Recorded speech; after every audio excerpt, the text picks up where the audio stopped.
실록 대하소설 조선왕조 500년 1권 송도에 부는 바람 18번째 역전극. 우왕과 영비는 팔각전에 몸을 숨기고 있었다. 한여름의 무더위는 이들의 몸을 흠건히 적시고 남았다. 부복한 최영도 땀에 젖기는 마찬가지였다. 전각 밖에서는 말발굽 소리가 때로는 가까이서 때로는 멀리서 들려오곤 했다. 최영은 어디 있느냐? 당장 나와 부복하렸다. 곽충보의 거친 목소리가 말발굽 소리에 섞여 들렸다. 우왕과 영비는 가슴을 쬐며 최영의 동태를 주시하고 있었다. 어금니를 문 채 어느 한 곳을 주시하고 있는 최영은 한순간의 흔들림도 거부했으나 충혈된 눈에는 눈물이 흥건하게 괴어오고 있었다. 그는 짧은 순간이나마 지나온 70평생을 돌이켜보고 있는 듯했다. 황금을 돌같이 보라고 일러준 아버지의 유언을 지키면서 부끄럼 없이 살아온 최영이었다. 군진에 나서면 패전을 몰랐고 온 백성들로부터는 한없는 존경을 받으면서 살아오지 않았던가. 전각 밖에서 말발굽 소리가 멎었다. 환관들의 비명소리도 들렸다. 최영은 들으라. 화원은 겹겹이 포위되어 있다. 당장 나와 부복하라. 끝장이었다. 최영은 눈을 감았다. 한숨이 새어나왔다. 최영이 뭔가 말해주기를 기다리고 있던 우왕이 먼저 입을 열었다. 아버님, 대체 이 일을 어찌 수습해야 한다는 말씀이요? 최영은 우왕을 향해 자세를 고쳐 앉았다. 그리고 담담하게 진언했다. 전하, 신의 불충을 용서해 주시옵소서. 신의 무력함이 오늘과 같은 불충을 저질렀사옵니다. 신이 저들 앞으로 나아가 담판할 것이옵니다. 담판이라니요. 저들은 아버님을 부복하라지 않소. 우왕의 목소리는 떨렸고 물기마저 섞여 있었다. 전하, 신의 한 목숨 종사와 전하를 위해 버리는 것이 어찌 부끄럽다 하오리이까. 이 나라 500년 사직과 전하의 옥체가 보존된다면 노신은 기꺼이 저들 앞에 나아갈 것이오나 만일 저들이 종무사직을 넘본다면 신은 장검을 뽑아들고 저들과 싸울 것이옵니다. 통촉해 주시옵소서. 최영의 진언은 비장했다. 당대 제일의 용장된 모습이 역력했고 산맥 한가운데에서 솟아난 거봉으로서도 부족함이 없었다. 최영은 당장 나와 부복하렸다. 곽충보의 소리가 다시 한번 울렸고 영비는 얼굴을 돌리며 흐느낌을 토했다. 우왕의 얼굴에도 눈물줄기가 흘러내렸다. 전하, 신 문화시중 최영 하직인사역 여쭙고자 하옵니다. 우왕은 터지려는 울음을 참고 있는 듯했다. 눈물로 범벅이 된 얼굴은 경련이 일듯 일그러져 가고 있었다. 최영은 우왕을 향해 2번 절했다. 그리고 일어서질 못했다. 최영의 어깨가 흔들리기 시작했다. 흔들림은 점차 커지면서 파도처럼 요동했다. 울고 있었다. 그러나 소리내지 않으려는 몸부림이 완연했다. 전하, 만수무강하시오소서. 크흐흐흐. 마침내 최영은 흐느낌을 토해냈다. 작별의 흐느낌이라기보다 회한의 흐느낌이라야 옳은지도 모른다. 최영은 일어섰다. 쓰러질 듯이 비틀했다가 간신히 몸을 바로했다. 아버님, 우왕은 빠른 걸음으로 최영에게 다가와 손을 잡았다. 최영은 우왕의 손을 힘껏 잡고 있었다. 가시다니요. 아버님이 가신다면 전 누굴 의지해야 하옵니까? 아버님마저 아니 계신다면 저들은 날 해치고자 할 것이옵니다. 전하, 뒷일은 신에게 맡겨주시옵소서. 신이 목숨을 버려 전하의 옥체를 보전할 것이옵니다. 최영은 우왕의 손을 조용히 밀어놓았다. 그리고 영비를 바라보았다. 영비는 고개를 돌려 외면한 채 울고 있었다. 바닷밑과 같은 정적이 잠시 이어지고 있었다. 아버님, 정말 난 무사할는지요? 우왕은 끝까지 자신의 안위만을 걱정했다. 최영은 보일 듯 말 듯 고개를 끄덕였다. 우왕은 최영의 끄덕임으로 안도를 삼는 듯했다. 이만 물러가옵니다. 최영은 뒷걸음질 치듯 팔각전의 문을 열었다. 몸부리가 눈부리가 시큰해지는 햇볕이었다. 하늘은 물이 들만치 푸르렀다.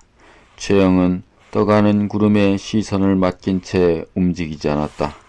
곽충보는 말에서 내리지 않고 그 같은 최영을 지시하고 있었다. 곽충보를 호위하고 있는 세필의 말도 움직이지 않았다. 모든 것이 일순 정지되어 가는 듯한 숨가쁨이었다. 후덥지근한 바람이 불었다. 검푸른 나뭇잎들은 소리내어 흔들렸다. 돌매미 한 마리가 세차게 울었다. 정지되어 있는 모든 것들은 다시 생기를 되찾은 듯 술렁이기 시작했다. 최영을 포박하라. 곽충보의 목소리도 떨렸다. 마루에 있던 부장들이 빠른 동작으로 뛰어내렸다. 그리고 조심스럽게 최영에게 접근했다. 최영이 장검을 뽑아 휘두른다면 세 사람의 부장은 목숨을 부지할 수 없는 거리에 있었다. 장검을 거두겠습니다. 부장은 존댓말을 썼다. 최영은 움직이지도 않았고 대답도 하지 않았다. 부장은 떨리는 손으로 용장 최영의 장검을 풀어 들었다. 나머지 두 사람이 최영을 포박했다. 가자. 곽충보의 말이 움직였다. 부장 세 사람은 최영을 인도했다. 이와 같은 일련의 동작이 설사 소리 없이 진행되어 갔다 할지라도 그것은 최영의 종말을 의미하고 있다면 고려의 역사가 흐름을 바꾸는 순간이 아니겠는가. 팔각전 탯돌에 내려서서 사라져가는 아버지 최영의 뒷모습을 지켜보고 있는 영비는 우왕의 가슴에 얼굴을 묻었다. 우왕은 영비를 따뜻이 감싸 안았다. 두 사람 모두 느껴 울고 있었다. 우와, 우와, 병사들의 함성 소리가 들렸다. 우왕과 영비는 약속이나 한 듯 소리나는 쪽으로 몸을 돌렸으나 이들의 시계에는 울창한 수목과 전각의 지붕밖에는 보이는 것이 없었다. 기치 창검이 병사들의 함성을 따라 요란하게 흔들리고 있었다. 최영은 무너진 화원의 담을 넘어 병사들의 앞으로 끌려오고 있었다. 이성계는 말에서 내렸다. 다가가서 맞이해야 하는가 아니면 최영이 다가오기를 기다려야 하는가를 두고 잠시 망설였다. 그것은 짧은 순간이었다. 이성계는 최영을 향해 천천히 걸음을 옮겼다.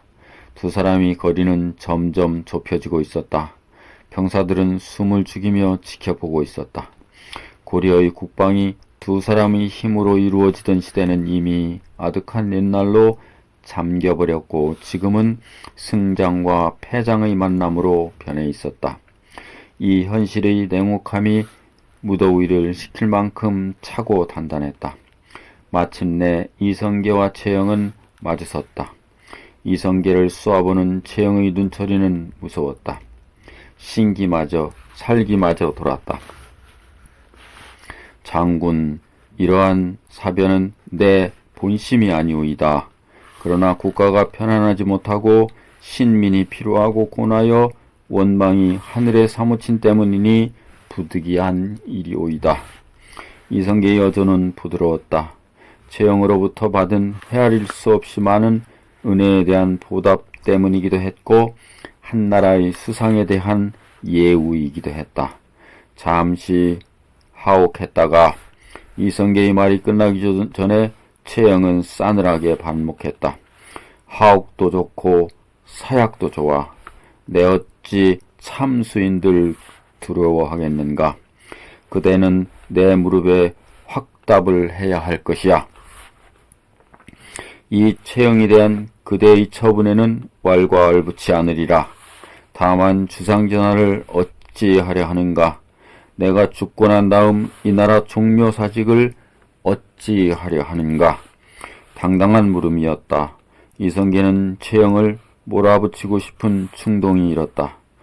그대가 어찌 주상을 염려하며 그대가 어찌 종묘사직을 우려할 수 있는가.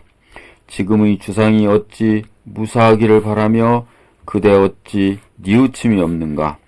목구멍까지 치밀어 오르는 이 같은 울분을 간신히 억눌러 참으며 이성계는 조용히 대답했다. 뒷일은 제게 맡겨주시면 되겠지요. 저 또한 이 나라 고려의 백성이 아닙니까? 잘 가시오. 잘 가시오. 최영이 이성계의 말뜻을 알아차리지 못하여 잠시 중얼거리고 있을 때 이성계는 말에 오르고 있었다. 퉁두란과 조용규가 이성계로서 가까이 다가섰다. 퉁장군, 최영을 하옥시키시오. 예. 영규는 좌군 도통사를 이리로 메셔라. 예. 형님은 주상전하를 수창궁으로 메셔주시오. 알겠네.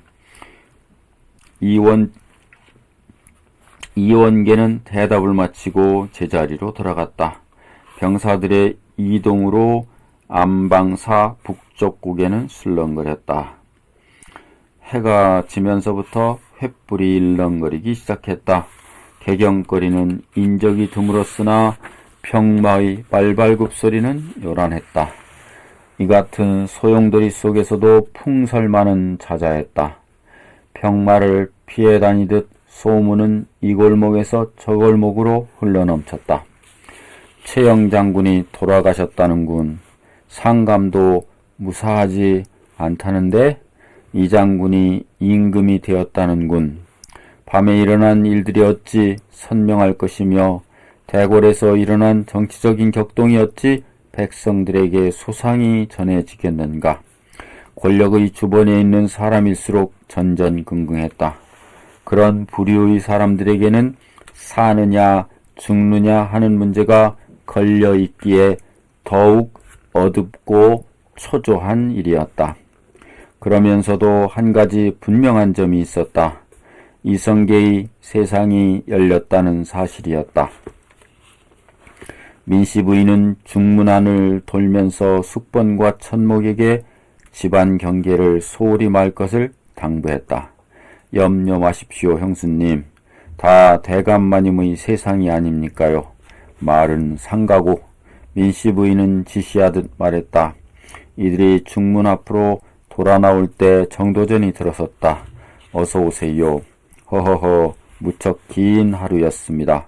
정도전은 위로를 겸한 인사를 했다. 민씨 부인은 더 소상한 말을 듣고 싶었으나 자신이 나설 일이 아니라고 생각한 듯 정도전을 사랑으로 인도했다. 삼봉어른 드셔 계십니다. 방언이 나와서 정도전을 맞이했다. 어찌 되어 가고 있사옵니까? 허허허, 수창궁 전각에 불빛이 요란하구만. 듬새. 두 사람은 방으로 들었다. 박성명이 정도전에게 허리를 굽혔다. 오랜만에 뵙겠습니다. 그렇구만. 천지가 개벽되어 가고 있어. 허허허. 정도전이 자리에 앉자 방원도 성명도 좌정했다. 정도전은 마냥 즐거운 듯 화운에서 있었던 일을 소상히 설명했다. 최영이 없는 조정은 빈 껍데기에 불과하다는 사실을 특히 강조했다. 이제부터일세 최영을 치는 일이야 시세의 흐름일 것이나 광명천지를 열어가는 일은 쉽지를 않아. 광명천지라니요? 방원이 물었다. 그는 목자득국이라는 말을 떠올리고 있었다. 정도전이 말하는 광명천지가 목자득국이냐고 반문하고 있음이었다. 민심이 이 장군에게 돌아가고 있는 일이지. 민심이란 때로는 무섭고 때로는 간사하다고 봐야 해. 주는 것이 없으면 움직이지 않는 것이 또한 민심이 아니던가. 뭘 줘야 하는가? 이게 어려움이야. 지금으로서는 전제를 개혁하는 일이 아닐는지요. 선생님께서 그 일을 맡고 계시지 않습니까? 허허허, 전제개혁은 지금 당장이라도 할 수 있지. 하나, 서두르다가 이 일을 망치는 일도 허다히 있어. 방호는 급히 화제를 돌렸다. 조정을 어떻게 개혁하는지, 또 우왕을 어찌해야 하는지 이 점이 궁금했기 때문이었다. 오늘은 어디까지 매듭을 지을 것 같사옵니까? 매듭이랄 것도 없질 않은가? 모든 조처가 임시 방편일 테니까. 정도전의 머리는 비상했다. 그는 듣지 않고 보지 않았으면서도 수창궁에서 일어나고 있는 일을 임시 방편이라고 확언했다. 수창군은 밤의 정막 속에 쌓여 있었다. 팔비삼옹주는 물론이요, 상궁 라인들의 모습도 보이지 않았다. 환관들의 발걸음 소리도 나지 않았다. 요동 공략에 나섰던 좌군 도통사 조민수와 우군 도통사 이성계를 비롯한 36 원수들이 어전에 참례했다. 모두가 갑옷을 입고 있었다. 용상에 앉은 우왕은 초라하기 그지없었다. 이성계가 우야도에서 회군하지 않을 수 없었던 불가피성을 보고했다. 이 보고는 지극히 형식적인 것에 불과했다. 이미 돌아와 있는 병마가 아니던가. 우왕은 떨리는 몸으로 앉아만 있었다. 나는 어찌 되는가, 또 최영은 어찌 되는가. 이것만이 우왕의 관심이었다. 이성계의 열렬한 보고가 끝나자 우왕은 떨리는 목소리로 물었다.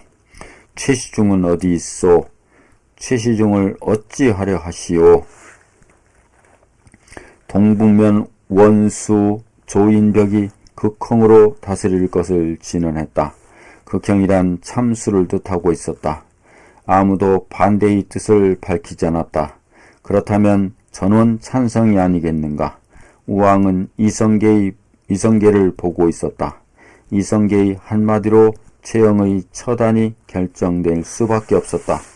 전하, 최영이 비록 노망하여 명나라를 치자고 하였으나 종묘 사직에 공언한 바가 실로 지대한 줄로 아옵니다. 여러 장수들이 참수로 다스릴 것을 청하나 고봉현으로 부처함이 옳은 줄로 아옵니다. 윤호하여 주시옵소서. 고맙소 이 장군. 우왕은 숨 돌릴 겨를도 없이 감사하고 나섰다. 그것은 최영의 논지를 종결하겠다는 의사이기도 했다. 전하, 죄인 최영은 장군, 이성계는 안주 도도원수 정지의 거친 목소리를 제지하고 나섰다. 여기서 최영의 논제를 다시 거론한다면 참수형으로 몰아가게 될 위험이 있기 때문이었다. 최영의 논제는 전하의 윤허가 계셨지 않소. 다시 거론할 수 없습니다. 좌중은 물을 끼얹은 듯 조용했다. 이미 이성계의 의사를 꺾고 나올 사람은 아무도 없었다. 새벽녘이 되어서야 장수들은 어전에서 물러나왔고 병사들은 골문 밖으로 물러갔다. 이날 이후 시각을 가리지 않고 장수들은 회동했다. 주로 흥국사에서 모이곤 했다. 6월 초 나흔날, 이날에 이르러 홍무연호를 다시 쓰기로 결정했고 명나라의 의복을 입기로 했으며 호복을 입는 것을 금했다. 원나라를 멀리하고 명나라와 가까이 한다는 고려 조정의 의지를 표명하고 나섬이었다. 또한 우연보를 파면하고 조민수를 좌시중에, 이성계를 우시중에 임명했으며 조준을 첨서 밀직사사 겸 태사은에 제수했으며 회군 때 파면되었던 모든 장수들을 승진 복직케 했다. 이로써 회군 이의 혼란은 다시 수습되는 듯했다. 이성계는 참으로 오랜만에 추동으로 돌아왔다. 요동으로 출병한 지 2개월여 만이 아니던가. 뜻밖으로 강씨 부인이 맞이해 주었다. 아니, 철연에 가 있으라지 않았는가? 오늘 돌아왔사옵니다. 아이들은 어찌하고 같이 왔사옵니다. 그러다가 뜻하지 않은 변이나 있으면 어쩌려고? 강씨 부인은 미소를 보일 뿐 대답을 하지 않았다. 방번과 방석은 잠이 들어 있었다. 이성계는 티없이 맑은 그들의 잠든 얼굴을 바라보다가 자리에서 앉았고 강씨 부인은 주안상을 마련해 왔다. 강씨 부인이 가까이 다가앉으며 빈잔에 가득 술을 따를 때 향긋한 냄새가 이성계를 미소짓게 했다. 강씨 부인의 몸에서 나는 향내였다.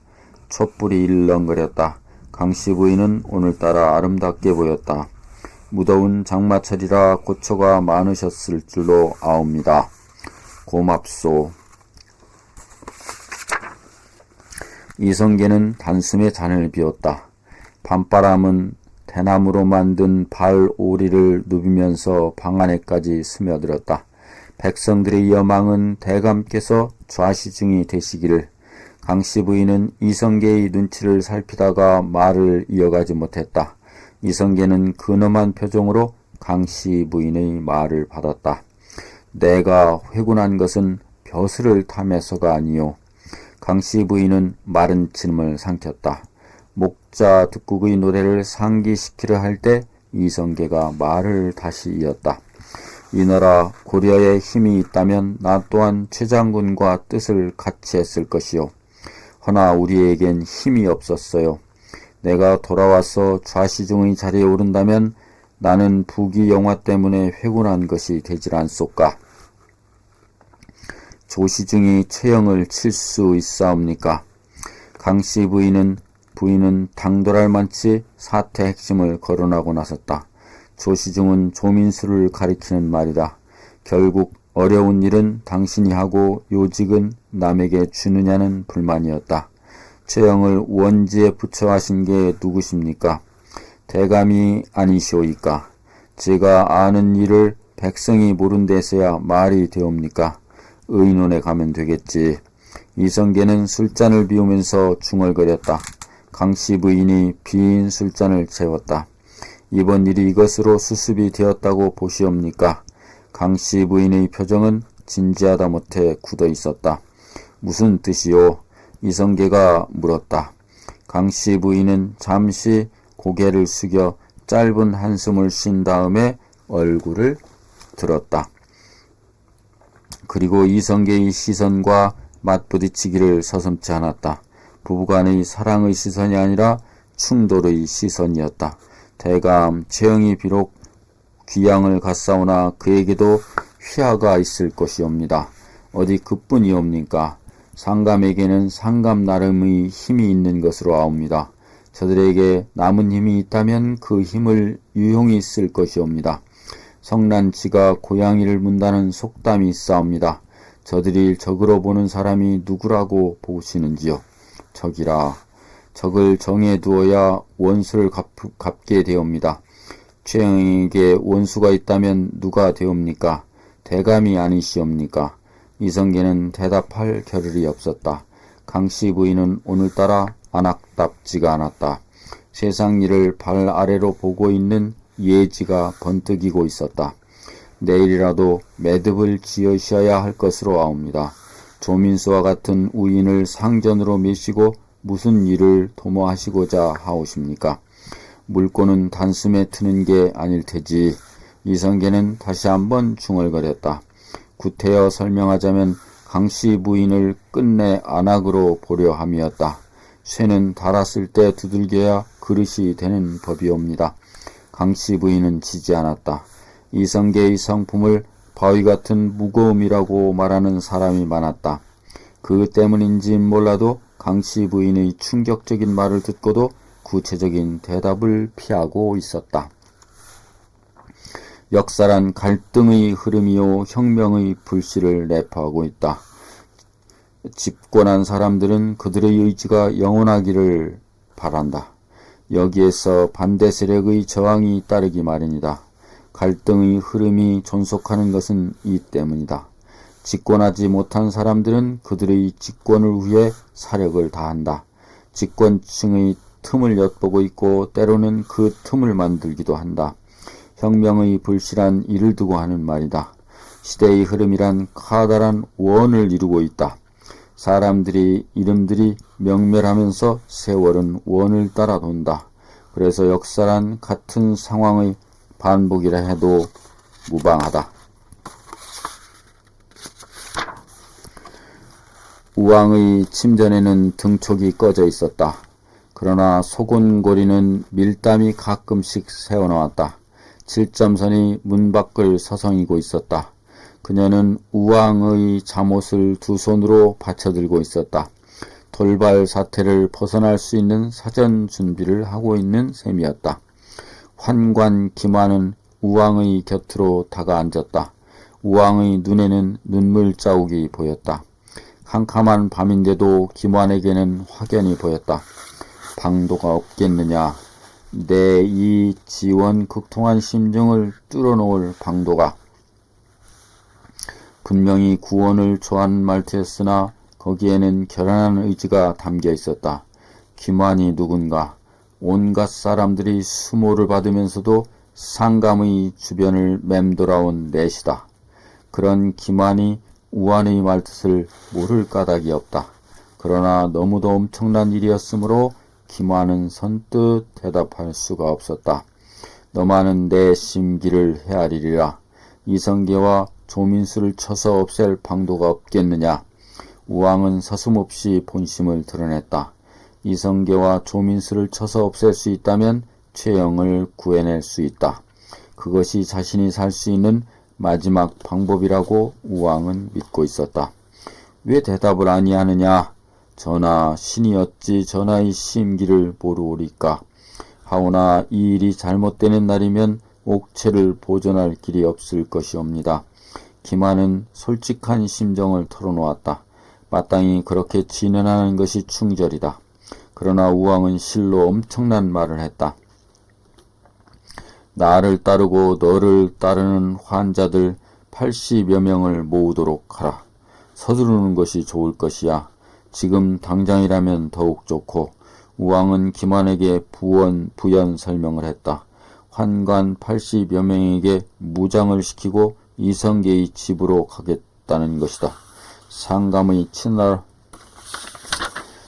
친월하면 이성계도 우왕의 앞에서 허리를 굽혀야 한다. 이 순간을 이용하여 환관 80여 명은 창검을 휘두른다. 이성계의 죽음을 확인하면 조민수의 집으로 가서 똑같은 방법으로 제거하겠다고 했다. 김환은 전신이 떨려 몸을 가눌 길이 없었다. 그러면서도 결연한 의지가 타올랐다. 그가 왕명을 받고 우야도에 달려갔을 때 이성계는 자신을 하옥시키지 않았던가. 이성계 그놈이 내 앞에서 피를 토하고 쓰러진다? 김환은 분연히 지지하고 나섰다. 전하, 신이 받들어 매실 것이옵니다. 심려 마시옵소서. 우왕은 김환의 손을 덥석 잡았다. 힘이 넘치는 손이었다. 아무도 알아서는 아니 될 것이야. 믿을 수 있는 환관들을 골라 관복을 입게 하고 장검은 보이지 않게 간수하라 이르라. 알겠느냐. 명심하겠사옵니다. 김환은 우왕의 앞을 물러났다. 우왕은 어금니를 물었다. 자세를 바로 하고 결의를 다져가고 있었다. 김환은 전각을 돌았다. 은밀한 지시를 받은 환자들이 하나둘 모여들고 있었다. 넷이라고 일컬어지는 환관들의 몸집은 크고 힘이 장사다. 환관이 되는 조건은 고자여야 한다. 태어날 때부터 고자인 경우와 태어난 다음에 타의로 고환을 제거하는 경우 혹은 자의로 고환을 드러내어 고자가 되는 경우가 있다. 타의로 고자가 되는 것은 채무를 감당하지 못하여 몸을 팔았을 경우였고, 자의로 고자가 되는 것은 스스로 내시가 되어 부귀영화를 누려보겠다고 자학하며 자해하는 경우를 말한다. 이 같은 제도는 중국에서 전래되어 왔다. 모든 환관들은 80여 명을 헤아렸다. 기만이 그들에게 임무를 지시했다. 아무도 거절하지 않았다. 그들 자신의 권세를 지키고 연장하는 것이기 때문이었다. 우왕이 타고 갈 연이 편전 앞에 당도했다. 기만의 전가를 받은 우왕이 나왔다. 우왕은 환관들이 부축을 받으며 연에 올랐다. 가자. 우왕의 나직하면서도 야멸찬 어명이 연으로부터 새어나왔다. 환관들은 연의 앞뒤를 호위하며 움직이기 시작했다. 몸을 숨긴 채 지켜보고 있던 칠점선은 가슴이 두근거렸다. 잠시 전 환관들이 하나둘 모여오기 시작했을 때 기만은 장검을 한 자루씩 나누어 주고 있었다. 장검을 받은 환관들은 관복 속에 장검을 찼었다. 이런 환관들이 우왕의 연을 호위하며 떠나갈 때 그들의 장검으로 무장한 것으로는 보이지 않았다. 어디로 가는 것일까? 칠점선은 우왕과 기만의 밀담을 소상히 듣지 못했었다.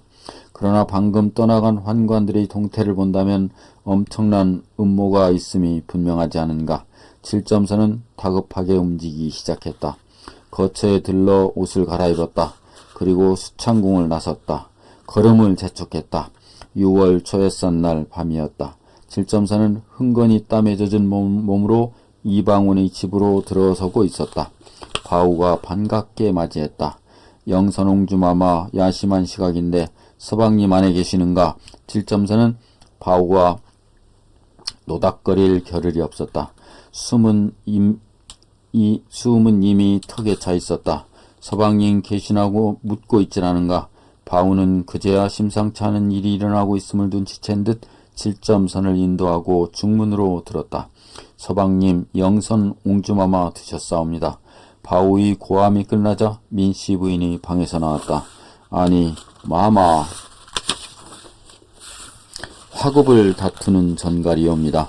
민씨 부인은 칠점선을 데리고 안으로 들었다. 주안상을 받고 있던 방원은 칠점선의 얼굴을 보자 술이 깰만치 긴장했다. 수상전하께서 4시 80여 명을 거느리고 방궁 골문을 나섰사온데 칠점선은 잠시 말을 끊었다. 숨이 차기도 했지만 목이 타는 듯 목소리가 탁하게 갈라지고 있었다. 주상의 연을 호위한 내시들은 모두 관복 속에 칼을 차고 있었사옵니다. 어디로 갔다더냐? 방원이 거칠게 반문했다. 민씨 부인도 칠점선의 얼굴에서 시선을 떼지 못했다. 주상전하께서 내시 김환을 침전으로 부르시고 등촉을 끄셨사옵니다. 기묘한 밀담인 것 같아 침전 밖을 서성거렸사옵니다만 두 분이 무슨 말을 했는지는 모르옵니다. 방원은 빠르게 시선을 옮겼다. 민씨 부인의 뜻을 묻고 있음이었다. 추동이옵니다. 아버님을 모해하고자 함이옵니다. 방원은 자리를 차고 일어섰다. 그리고 튕겨지듯 방을 나갔다. 당장 가서 숙번이를 데려오렸다. 바우는 질분 같이 중문 밖으로 사라져갔다. 방원의 눈초리는 분노로 이글거렸다. 민씨 부인이 다가섰다. 가셔야지요. 지금쯤 당도했을지도 모르는 일이옵니다. 숙번이가 오면 추동으로 보내겠습니다. 방원은 의관도 갖추지 못한 채 집을 나섰다. 빠른 걸음으로 추동으로 향했다. 비록 밤이었다 해도 6월달의 무더위는 방원의 온몸을 땀으로 적셨다. 얼마를 달려갔을까? 방원의 앞에 우왕의 행차가 움직이고 있었다. 방원은 걸음을 멈췄다. 그들이 앞으로 가로지를 용기가 나지 않았다. 지름길을 택하기로 했다. 방원의 빠른 걸음은 뜀박질로 바뀌었다. 누가 먼저 당도하는가에 따라 이성계의 목숨이 좌우된다. 방언이 먼저 당도한다면 이성계는 피신할 수 있을 것이나 우왕의 행차가 먼저 당도한다면 불문가지의 상태가 벌어지고 만다. 추동에 조용규가 있다 해도 또 이성계가 당대 제1의 용장이라 해도 무장을 한 넷이 80여 명을 당할 수가 있을까? 이성계의 일생에 단 한 번 있었다 해도 과언이 아닐 최대의 위기가 시시각각으로 밀어닥치고 있었다. 이렇게 해서 실록 대하소설 조선왕조 500년 제1권 송도에 부는 바람을 마치겠습니다. 여러분 고맙습니다. 2권에서 뵙겠습니다.